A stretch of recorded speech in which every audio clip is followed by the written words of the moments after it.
आज मूड थोड़ा सा ना उधर का मेरे हिसाब से थोड़ा सा नेगेटिव है। हाँ, इंडेक्स में देखोगे आपको समझ में नहीं आएगा, बहुत बहुत मामूली सी 97 पॉइंट डाउ, 6 पॉइंट S&P और 67 पॉइंट नैस्डैक है। लेकिन एक्चुअली थोड़ा सा कल प्रॉफिट बुकिंग हुई है। आप देखिए कि जितने भी बड़े स्टॉक्स थे, अल्फ़ाबेट हो या एनवीडिया, इवन 6.5% ऊपर था। कमज़ोर होकर, कमज़ोर नहीं कह सकता हूँ, मतलब प्रॉफिट बुक करके लोग 3.5% पे भी, उसको छोड़ के बाकी सब रेड में बंद हुए हैं, नेगेटिव बंद हुए हैं। और टेस्ला तो बहुत बुरी तरीके से गिरा है। तो कल टेक शेयर्स में अच्छी खासी प्रॉफिट बुकिंग हुई है।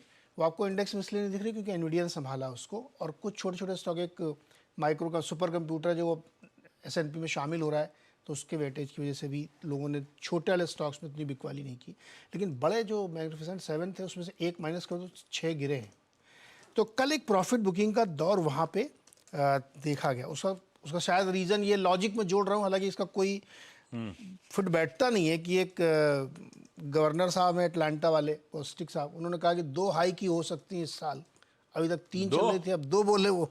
दो कटौती हो सकती है। हाँ, सॉरी, हाइक बोल रहा हूँ मैं, कटौती हो सकती है। अब ये लॉजिक शायद आप जोड़ लें, बट मैं इससे सहमत नहीं, ये जोड़ने की जरूरत नहीं है। लेकिन बहाना हो सकता है कि प्रॉफिट बुकिंग हुई है। कल फेड चेयर की कांग्रेस के सामने मीटिंग है, तो ये 2 इवेंट आप कह सकते हो। लेकिन जो ज़्यादा चिंता की बात है, गोल्ड $2100 लाइफ हाई से बहुत थोड़ा सा नीचे है। बिटकॉइन लाइफ हाई से सिर्फ 3% नीचे बाकी। तो ये पैसा थोड़ा दाएं बाएं शिफ्ट हो रहा है। मैं इससे एकदम सहमत नहीं हूँ कि गोल्ड और इक्विटी एक साथ चलना चाहिए, एक को गिरना है। दोनों साथ चलने से मतलब कुछ तो गड़बड़ है। तो इसलिए हायर लेवल पे मेरे हिसाब से अच्छी खासी प्रॉफिट बुकिंग कल हुई है। आज हो सकता है कि आपको ये दिखे, और फेड चेयर की बैठक से पहले मार्केट पे लोग पोजीशन हल्की करके चलें। तो इसलिए इंडेक्स देख के मत समझिएगा कि सब कुछ नॉर्मल है। आज थोड़ी प्रॉफिट बुकिंग यूएस में हुई है, उसका असर हो सकता है ग्लोबल मार्केट में दिखे। चीन में थोड़ी घटनाएं हो रही हैं कि आज वहाँ पे एनुअल डे है, तो सरकार थोड़े थोड़े स्टिमुलस अनाउंस कर सकती है। लेकिन ध्यान रखिएगा, स्टिमुलस से खुश होने की बिल्कुल ज़रूरत नहीं है।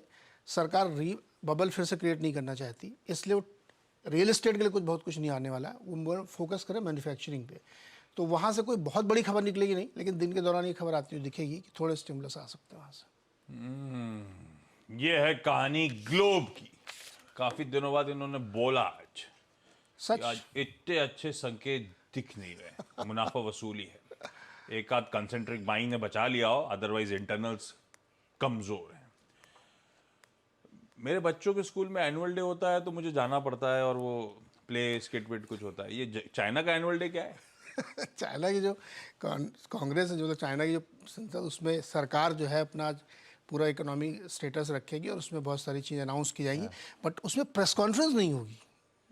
जो प्राइम मिनिस्टर साहब वो प्रेस कॉन्फ्रेंस नहीं करेंगे। हमको लगता है थोड़ा कुछ टन फन हो गई है शी से और की से। वो की है क्या? वो की है प्राइम मिनिस्टर शी और की का स्किट देखने का है। देखेंगे अब क्या निकल कर आता है वहां पे। लेकिन ये है ग्लोब की तस्वीर, थोड़ी सी गड़बड़ाती हुई। हम भी रिकॉर्ड उच्चतम स्तरों पे बैठे हुए हैं, हमें सारे क्या कहते हैं सिलेंडर्स फायरिंग चाहिए। ये तो फुसफुसा रहा है। ऐसे में वीरू